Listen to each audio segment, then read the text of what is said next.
Therefore wasn't entitled to retirement.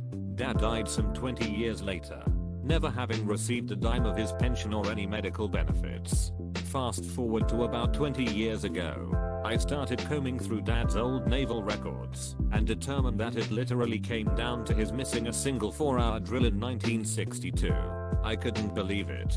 He was a WWII combat pilot and had months of extra service in the 40s. But due to the way these things were accounted for back then, those months were rounded down to the next lower whole year.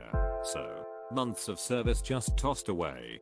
But a missing 4-hour drill record killed his pension. Seemed fair. Anyway, I gathered records and penned a very detailed and pointed letter to the US Navy and asked them to reconsider. This thing took me weeks to prepare. To my surprise, they did. And, even more to my surprise, they agreed with me that Dad was given the rawest of deals, especially considering his service in the Pacific during the war. Some weeks later I got a retirement certificate signed by the president and a big fat check from the US Treasury for about 20 years worth of missed retirement checks. Not a physical thing, but that made me feel like a badass for writing such an indignity.